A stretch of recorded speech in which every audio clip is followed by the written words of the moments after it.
किसी जंगल में टोनी चिड़िया और सुंदर कबूतर एक साथ रहते थे। दोनों में बड़ी गहरी दोस्ती थी। लेकिन उन दिनों कहत का जमाना था, सभी पंछी बहुत परेशान थे। दोस्त खुराक का कोई ना कोई उपाय जरूर निकलेगा। टोनी चिड़िया और सुंदर कबूतर खुराक की तलाश में निकल पड़ते हैं कि कहीं ना कहीं से दाना उनका जरूर मिलेगा।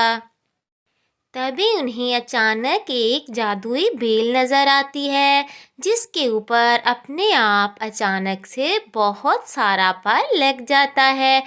टोनी चिड़िया और सुंदर कबूतर की तो आंखें खुशी से खुली की खुली रह जाती हैं कि उन्हें इतना सुंदर फल मिल गया। टोनी चिड़िया और सुंदर कबूतर जादुई फलों वाली बेल को अपनी चोंच में लिए अपने घोंसले की तरफ बढ़ जाते हैं। टोनी चिड़िया सुंदर कबूतर से कहती है, भले पूरा जंगल सूख गया है, लेकिन ऊपर वाले की कृपा से हमें जादुई बेल से फल मिल गया है। अब हम जी भर कर खा सकते हैं और चिंता की कोई बात नहीं। एक दिन सुंदर कबूतर खुराक की तलाश में जा रहा था। तभी जंगल में एक घोंसले में उसे दो लावारिस कबूतर के बच्चे नजर आते हैं। बच्चे बहुत भूखे थे। सुंदर कबूतर को उन बच्चों के पास बैठे बैठे शाम हो जाती है, लेकिन बच्चों की माँ उनके पास नहीं आती।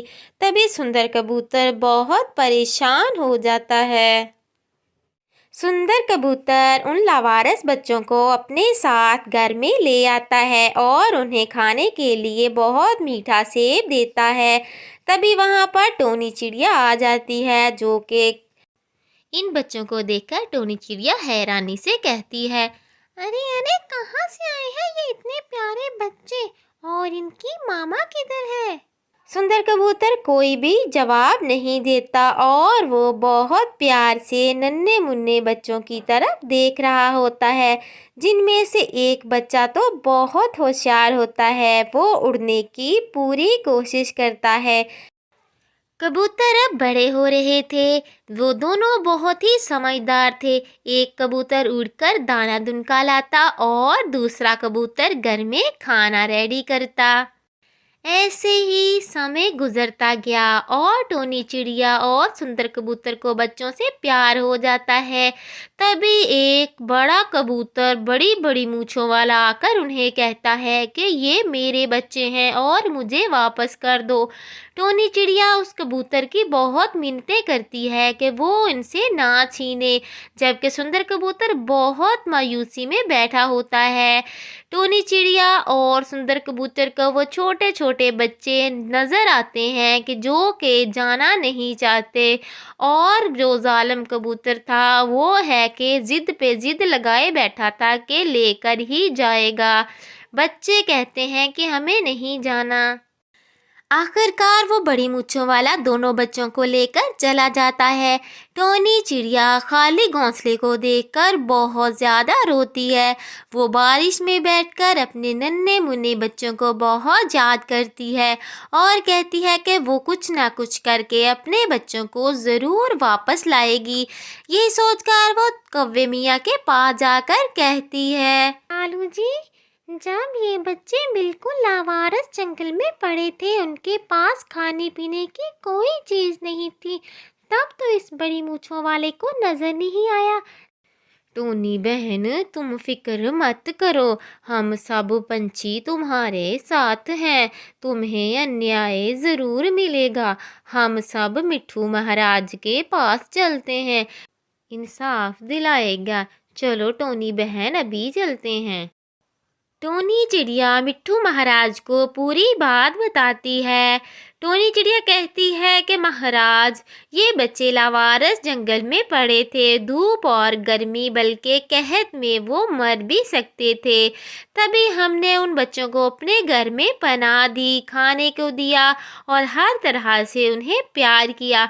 बच्चे भी जाना नहीं चाहते थे, लेकिन उस बड़ी मूंछों वाले कबूतर ने ज़बरदस्ती की और वो बच्चों को लेकर हमसे चले गए।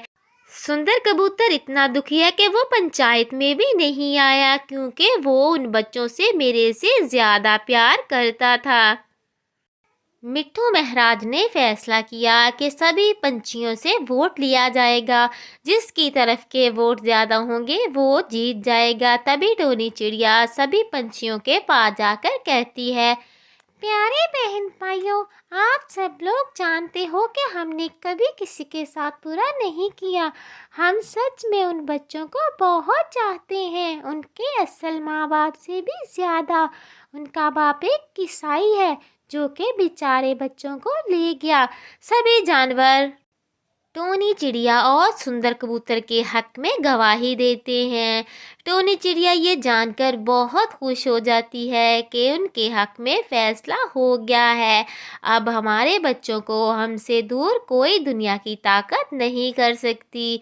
सभी पंछी कहते हैं कि चलो हम सब मिट्ठू महाराज के पास चलते हैं। सभी पंछी मिट्ठू महाराज को सारी बात बताते हैं। तभी मिट्ठू महाराज कहते हैं, सब पंछियों की गवाही सुंदर कबूतर और टोनी चिड़िया के हक में है, इसीलिए मैं फैसला करता हूँ कि वो दोनों बच्चे इन दोनों के सुपुर्द कर दिए जाएं और बड़ी मूंछों वाले कबूतर को कैद खाने में डाल दिया जाए कि वो पहले सोया हुआ था, अब जब बच्चे बड़े हो गए हैं तो उसे याद आ गया है कि पले पलाए मिल गए हैं। ये कहकर मिट्ठू महाराज वहां से चले जाते हैं।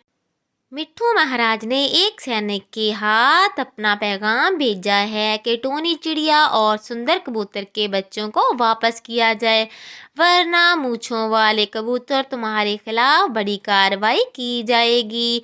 अब टोनी चिड़िया अपने बच्चों का बहुत बेसब्री से इंतज़ार कर रही थी। वो अपना दिल बहलाने के लिए दूसरे पंछियों के साथ बातें कर रही थी और उन्हें अपने बच्चों के किस्से सुना सुना कर काफ़ी बोर कर रही थी।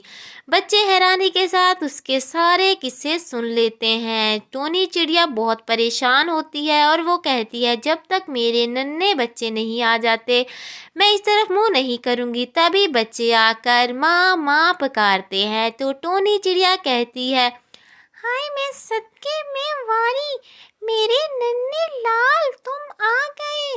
देखो अब तुमने अपनी माँ को छोड़कर कहीं नहीं जाना। मेरा दिल तुम्हें देखकर बाग बाग हो गया है।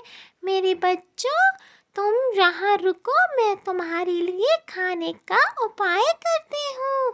कहीं मत जाना अब मुझे छोड़कर।